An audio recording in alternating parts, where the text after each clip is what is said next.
What's up, you guys? Steven here with Off the Shelf Movie Night to talk to you about physical media, about Blu-rays and 4Ks, and why we like to buy and own our movies and TV shows and documentaries and whatever, and put it in a nice library and have it on display, as a art piece, but then also to be able to watch movies when and how we want, without having to worry about stuff being, re-edited or taking off a streaming service. Who wants to rent a piece of media in perpetuity? Who wants to rent a movie that you love from now until the streaming service dies? Not me. Anyway, if you're new to the channel, hit that subscribe button, hit that notification bell, and join the conversation because we love talking about movies on physical disc here. So this is something traditional. This is something I really haven't done in a bit. This is an unboxing, a traditional, good old-fashioned unboxing video. Choking a little bit here. Let me get water.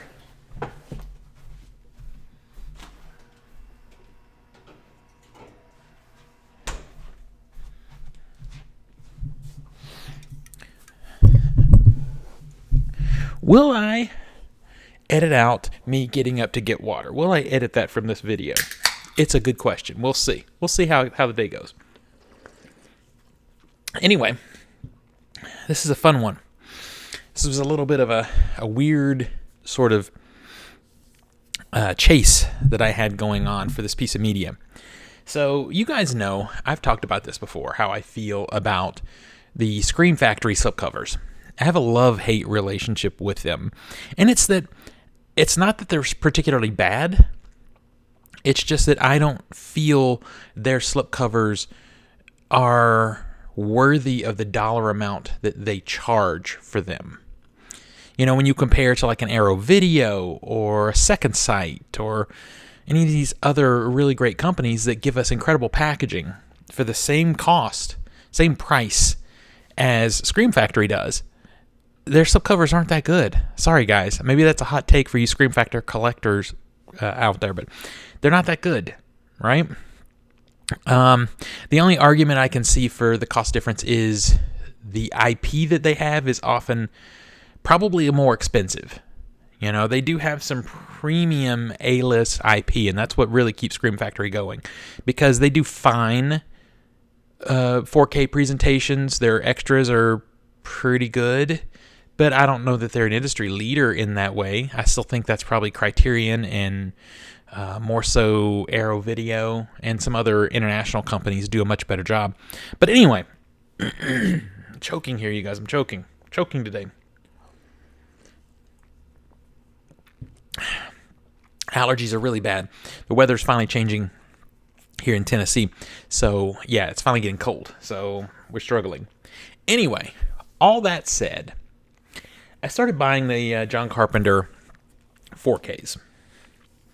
When they started coming out, I started picking them up because, honestly, they're doing a pretty good job with the John Carpenter movies.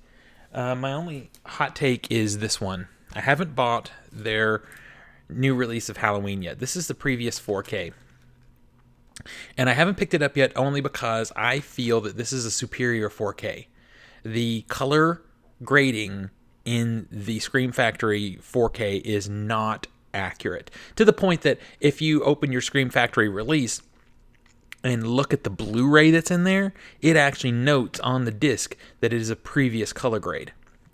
That's because the previous color grade is more accurate. I know that the Scream Factory 4K was Dean Cundey approved, but hey, he pulled a George Lucas. He decided to play with the color. I have said this and said this and said this. A good 4K, the job of a good 4K presentation is really to give you the theatrical experience, to give you the closest thing you can get on a piece of digital media to watching the film. And that would be this one. Sorry, it's this one. Will I pick up the Scream Factory 4K? Yes, I will, at some point. I think they're expensive. I think the Halloween movies are expensive. So, we'll see. I'll get around to it. That said, sorry guys, I did pick up and have had for a while They Live. I love this movie, and I think they did a stellar 4K. Although, did my door just open? Although, I will say that, again, this is one of those situations where see, they give you the same art. It's not reversible, and that's the same for all of the Carpenter movies. Yet they charge you the same price that another company would charge for reversible artwork. Whatever. Anyway, this is okay artwork. I like the black slips. You know, I'm not the hugest fan of the silver bar at the top, but it's okay. It's reminiscent of the same thing that Blue Underground is doing, except again, Blue Underground doing it better. Anyway, I picked this one up. Notice, I have their slip.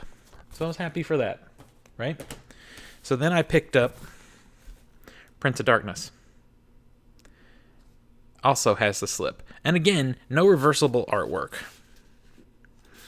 Just, you know, the classic artwork. And I guess it's okay. I just wish the price was better representative. Anyway, picked this one up, ended up getting it with the slip. Very cool. Right? When this one was announced, I had to pre-order it, had to have it. This is one of my favorite Carpenter films. Love this movie. This is a pretty good 4K also. Pretty happy with this 4K overall. Pretty good job from Screen Factory. And, you know, not to be repetitive, but I'm being repetitive. Again, no new artwork, no reversible artwork, no nothing. And there's so many opportunities to, one, give us the classic artwork and then do something else cool. But nope. Was not meant to be, right? Come on, get in there. So, outside of that, I had picked up the Universal Studios release of The Thing. Again, they didn't do any reversible art either. This is a beautiful 4K, by the way. Extras are okay. This is a very nice 4K presentation, though. And, you know, I picked it up on a great deal, though. This was not a $30 purchase the way the other movies were, like $27. This was more like $17, which is a good price for this. So, totally unplanned, at a used shop, I picked up this. Now, this is technically not a John Carpenter. He didn't direct it. But this is a franchise he created, so I tend to kind of keep these together. And I will admit, these, even though we don't get a super big variety of art, these boxes are really nice, these slip boxes.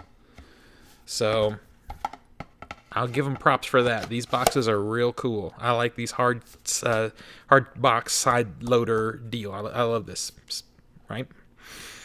But anyway, I think these are still going for over $30 maybe. I right at $27, $28.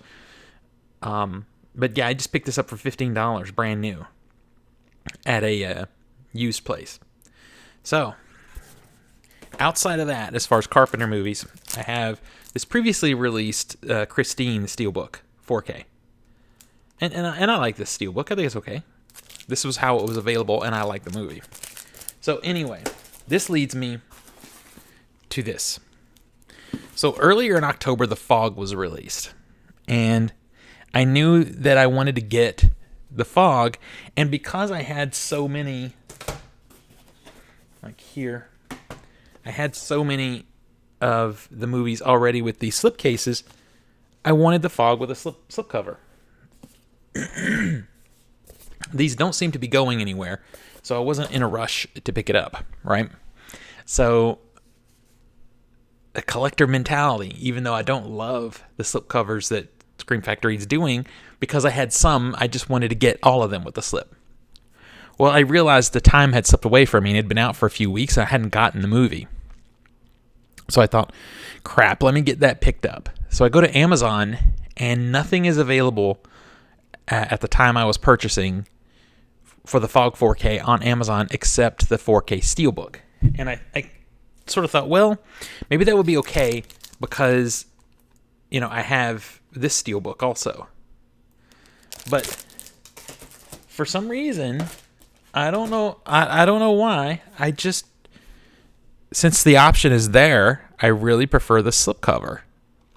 I prefer the slipcover artwork, and I just like that consistency on the shelf. So, wasn't on Amazon, so I thought, let me go to the Scream Factory website and just order direct from them. I don't like doing that because they take forever to ship, but I was going to do it. And I go, and it's $39 on their website. I'm I will pay that price and higher for a release if it's deservedly so. If the artwork and the packaging is outstanding and there's tons of extras and it's a multi-disc release and all these things. But the Fog is not deserving of that dollar amount. So I got really upset. I'm like, crap, what am I going to do? I thought, and you can correct me if I'm wrong, but I thought the regular slipcover edition of the Fog was in that $27 price range, like the other Carpenter films. Again, too high for what they're doing, but whatever. So that's really what I wanted to pay, and I started freaking out. I'm like, I don't want to pay $40. And then I decided to check the fine folks at Orbit DVD. If you're not familiar with Orbit DVD, you should be. Orbit DVD is sort of one of these quiet heroes of physical media because they're doing the same thing as Diabolic. Everyone knows Diabolic DVD. Really sorry, you guys. But no, I don't like Diabolic. I like Diabolic DVD and what they do, but I think they overcharge for shipping.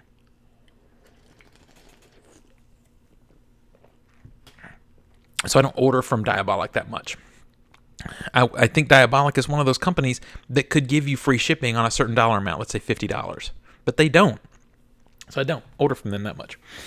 Orbit DVD is to me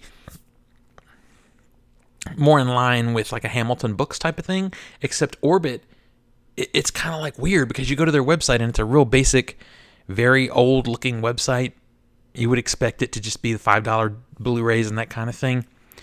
But then you start looking and they have all the boutique stuff. And they ship pretty fast and their shipping is affordable. And they ship nice. They ship along the lines of like a Vinegar Syndrome. So they actually had the Fog that I wanted, and they actually note whether it's with slip or not. So here it is. We're going to open it and check out the release together and make sure it's in good shape. Packed very nicely in bubble wrap here inside this box. I will be reserving this packaging for shipping out my own stuff. Well, what do we have here? We actually have a retail receipt. And here we go, you guys. Look at this. Factory sealed. And I paid the expected dollar amount. I think it was $27, something like that. Let me see if it's on this receipt. If I can see it really quickly. Yeah, so it was with tax and shipping, $35. Too high, but it wasn't at my Best Buy. I thought, let me see if it's at my Best Buy. My Best Buy didn't even have the Steelbook. So, and if I'd bought this from Scream Factory, it was $39 plus shipping because they don't give you any free shipping either. So this was the best price I could get. And I do have it with the slip now. So it's got the clear wrapping over it. So let me get that off real quick.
Alright, after some amount of struggle, this is coming off. I have a love-hate relationship with them packaging like this.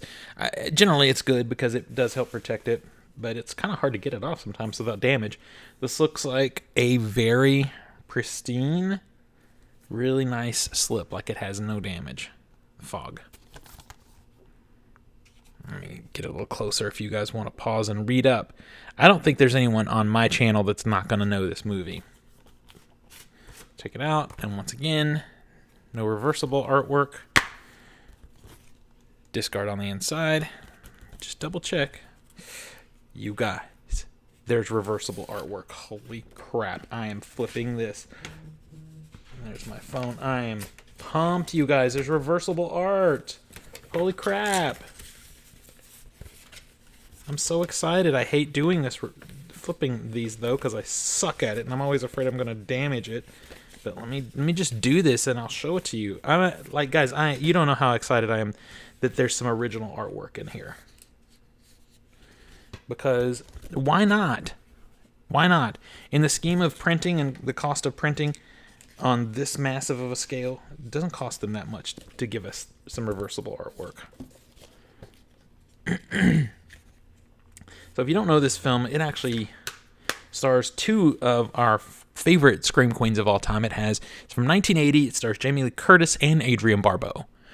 And it stars Tom Atkins, who was in Halloween 3 also. Anyway, without further ado, check that out.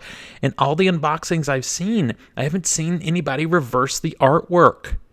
You guys. And I think it's because we all assume there's no reversible art. I'm so happy right now. So it's a small town that's been cursed with a fog. When the fog rolls in, these ghosts come to town and kill people. I'm like, you guys, I can't stop looking at this artwork. I'm so happy for it. What you can't see won't hurt you. It'll kill you. Yes. And that's exactly what happens. This is exactly what happens. It's creepy. It has a great soundtrack. This one was also produced by Deborah Hill. I think Deborah Hill, I've said this before, was John Carpenter's sort of secret sauce. The minute they split up and she stopped working with him on films is when his career just sort of took a nosedive, unfortunately. I mean, it did. So this makes me really happy, you guys. I got it, so check it out. Check it out. This is where we are now with all the Scream Factory releases. It's so cool. So cool to have all these slips. And then we add in the others that I have, including the Steelbook. And the only one that really stands out, of course, is the original Halloween, because there's no slip, and that kills me. But I don't think they didn't put this out with any kind of slip, so there's nothing I can do about that. But yeah, it took a little hunting, but this just goes to show, just because this is a mass release, and there's no chance of it going out of print, at least not for a long time, if you want the slips, you got to get them. You know, this happens with Kino Lorber. I really don't like Kino Lorber's packaging most of the time. I like their releases, but not their packaging. So I don't fight for their slips. And this was accidental. If I'd never gotten a slip, I wouldn't feel like I missed them. But because I have some, now I have to have them all. You know, you guys tell me in the comments, are you the same? Do you have to, like, once you start collecting a certain type of package, do you have to continue that? Because this is not the first time for me. I think we talked about this with the Argento 4K releases, that I have to continue to import the UK versions of the Argento 4Ks because I like that packaging better than what Synapse is doing. And it's not that it is better. It's just now it's consistent on my shelf. I have some of them, now I got to have them all. So anyway, that'll bring this video to an end. Hope you guys enjoyed it. Please leave me any questions, comments, thoughts, ideas, whatever in the comments below. And until next we meet, pull something cool off the shelf, share it with your friends and family, and remind them, if I can speak, why physical media is the best way to watch films and TV at home. I'll see you guys on the next one.